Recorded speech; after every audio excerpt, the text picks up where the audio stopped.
Last time, the boys survived mountain outlaws, land-grabbing ranchers, and Lynch finally getting the drop on them.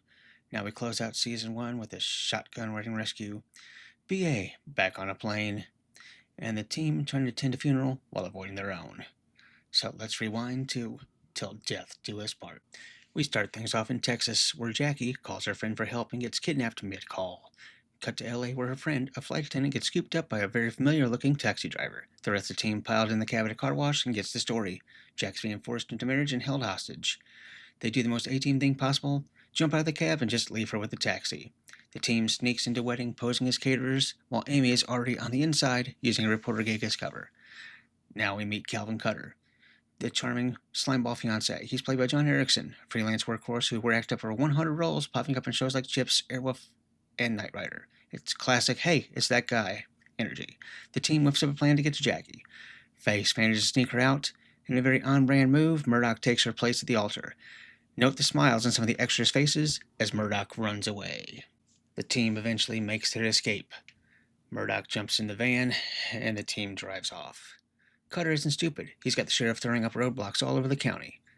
Now Jackie explains that she realized Cutter was only in the relationship for the money, and possibly even killed her father, but he may have recorded the whole thing. So the team heads to her late father's TV station. The station manager wants nothing to do with him and immediately calls Cutter. That manager, by the way, is played by Noble Willingham, former teacher turned actor with around 140 credits, including a long run on Walker, Texas Ranger. Uh-oh, on to Plan B. Time for Face to marry Jackie instead. They'll record it and hopefully secure their exit from the county. Now on to another problem. The van is down. Hannibal has to sneak into Cutter's office, pretending to be a repairman to grab the incriminating tape. On the aviation side, we get November 20802, Cutter's helicopter, a Bell 206B that also shows up in an episode of Airwolf. Hannibal quickly and intentionally blows his cover and plays back the wedding footage, and then threatens to freeze Cutter out unless allowed to leave the county. Back at base, Hannibal returns with food and casually reveals he didn't get the tape and, worse yet, lost BA's tools. The team, of course, has to drug BA to get him on the chopper, but this time Hannibal is a step ahead, and so is Murdock. BA thinks he's beaten the system. No, he didn't. Face and Hannibal then show up with the ownership papers to get closer to the tape, planning to stall until they reach the helicopter. One of Cutter's goons spots the empty tape recorder and tips him off, and of course Cutter double-crosses the team. Luckily, Murdock swoops in with a news chopper, another Bell 206B that also played one of Archangel's helicopters in Airwolf, and even shows up in the background of the movie Blue Thunder. They took some hits to the fuel tank and had to set down at a gas station to top off the helicopter. Yeah, because that's definitely how that works. We now get a full-on helicopter chase, with some pretty good low-level flying stunts. How's the team going to get out of this one? Well, they win the battle by dumping oil onto Cutter's windshield, forcing him to land. Hitting the fuel tank again, and now out of fuel, they crash land just outside the county line. Everyone ends up injured, except BA, who was still unconscious during the landing. The marriage is quickly annulled, and everything wraps up with a lighthearted ending, and the A-Team lives to fight another day.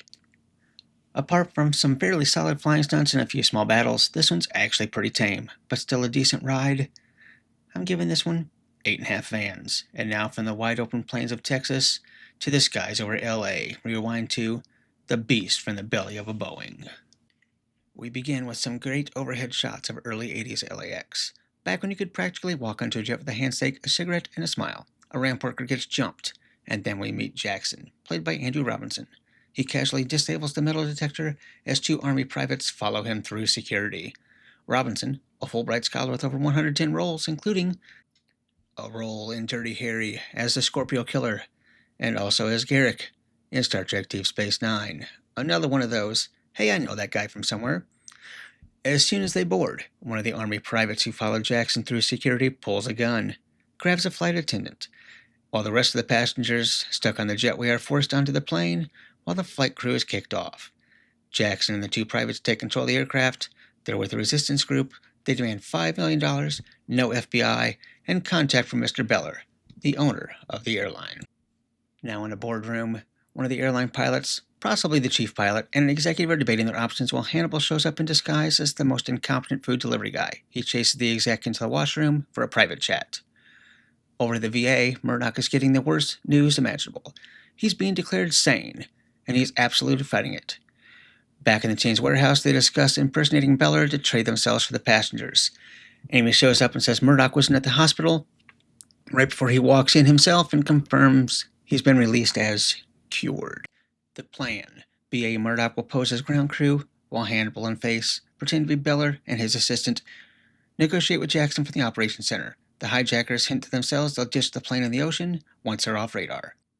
They agree to a prisoner exchange, but instead of a 747, the aircraft used on the ground is an L-1011 TriStar. Face and Hannibal board, while B.A. and Murdock refuel the aircraft. Uh-oh. They're deciding to take off without enough fuel, which raises the obvious question. What the hell happened to the fuel truck?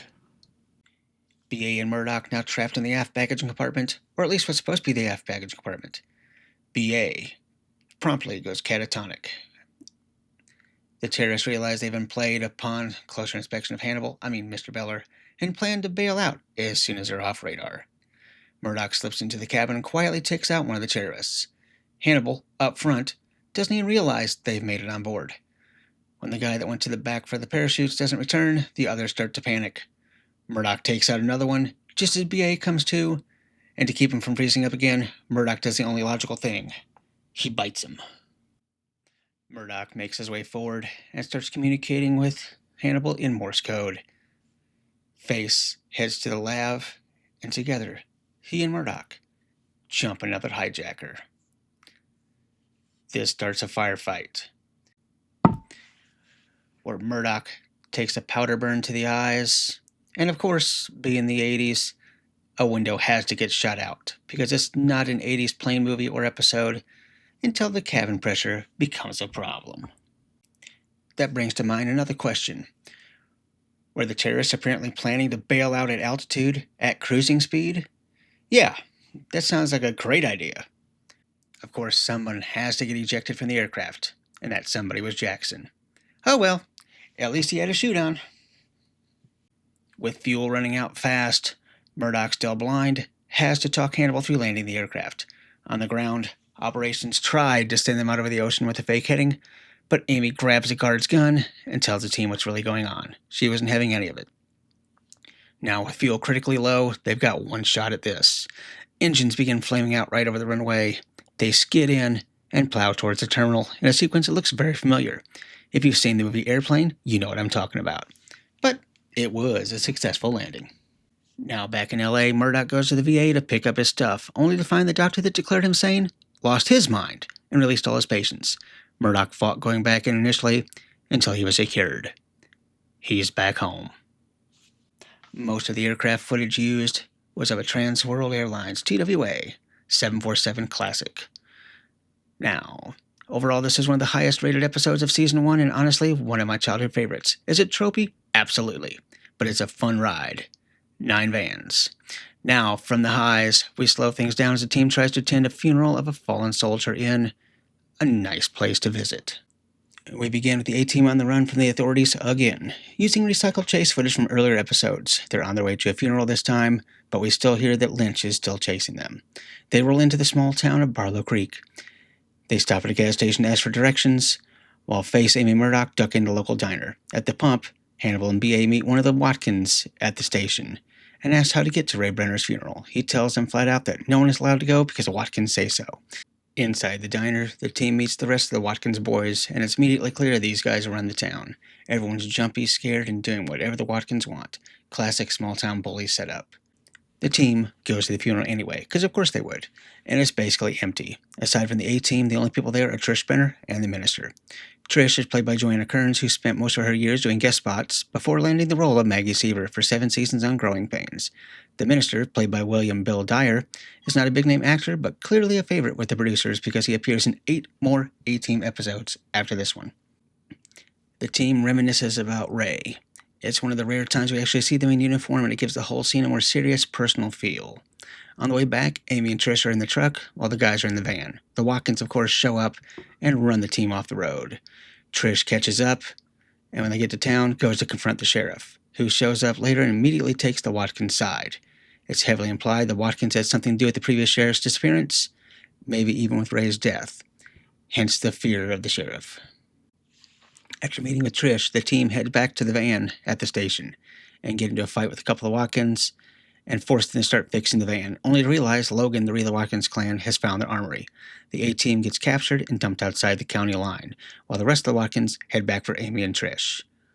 The guys manage to hitch a ride back towards town, and Amy and Trish hold off the Watkins as long as they can, until the team makes it back and everyone links up. They break into Ray's stash and arm up for a full-on showdown. They come back to town and the final battle kicks off at the service station while Murdock literally flattens their station. Oh yeah, and they also lose their tow truck in the process. With the Watkins' pride and joy destroyed, they're finally beaten, tied up. The sheriff has no choice but to take them in. Hannibal gives the sheriff some evidence that he found, and some locals are deputized. And Barlow Creek is finally free of its crime family. A strong close to the first season, with the team going all out to liberate not only an entire town, but BA's van from a ruthless band of brothers. A solid 8.5 fans on this one. This wraps up Season 1, and a strong opening run for a show that practically helped save NBC in the early 80s. So hit that subscribe button down below so you don't miss the next video, and let me know in the comments which Season 1 episode was your favorite. And remember, be kind, rewind.